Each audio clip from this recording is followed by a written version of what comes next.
നമസ്കാരം. T20 ലോകകപ്പിൽ ചാമ്പ്യന്മാരായതിനു ശേഷം ടീം ഇന്ത്യയുടെ അടുത്ത ലക്ഷ്യം 2025 പാകിസ്ഥാനിൽ നടക്കാനിരിക്കുന്ന ICC ചാമ്പ്യൻസ് ട്രോഫിയാണ്.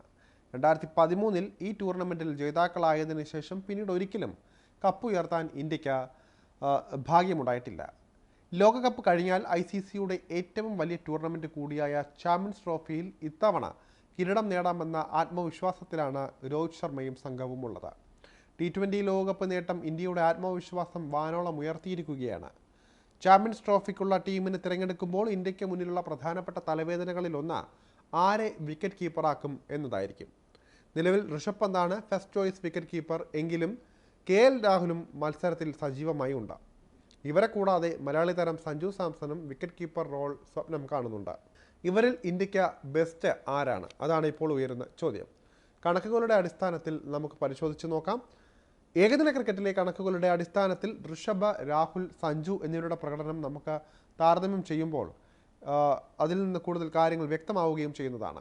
ഈ മൂന്ന് പേരിൽ കൂടുതൽ ഇന്നിങ്സുകളിൽ കളിച്ചതും റണ്ണെടുത്തതുമെല്ലാം രാഹുലാണ്. പക്ഷേ ശരാശരിയുടെ കാര്യത്തിൽ സഞ്ജുവാണ് കേമൻ. 72 ഇന്നിങ്സുകളിൽ രാഹുൽ ഇതിനകം കളിച്ചു കഴിഞ്ഞു.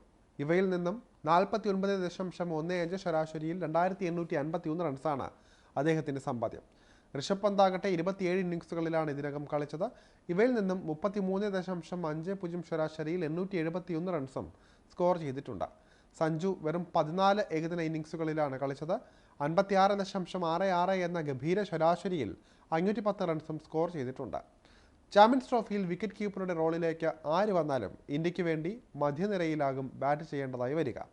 അതുകൊണ്ട് തന്നെ മധ്യ ഓവറുകളിൽ 3 പേരുടെയും പ്രകടനം എങ്ങനെയായിരിക്കുമെന്ന് പരിശോധിച്ച് നോക്കാം.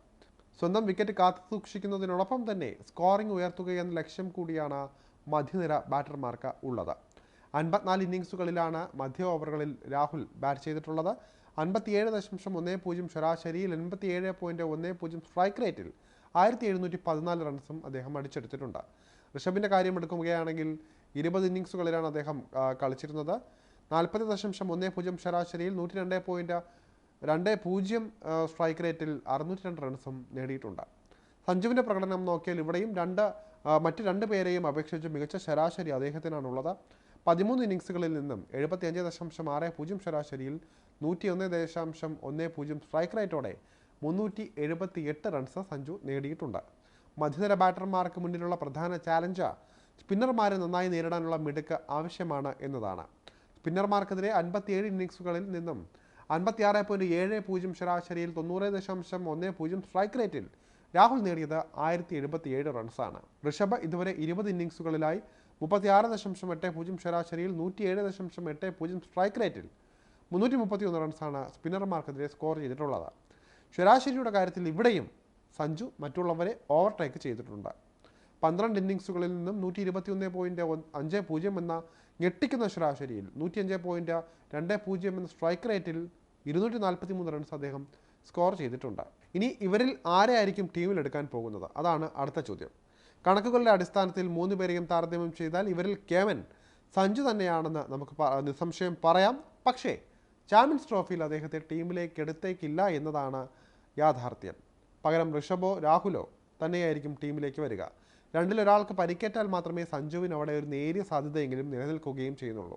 എന്തായാലും കണ്ടറിയണം സഞ്ജുവോ ഋഷഭോ അതോ രാഹുലോ ആരായിരിക്കും ആ ഭാഗ്യവാൻ എന്നത്.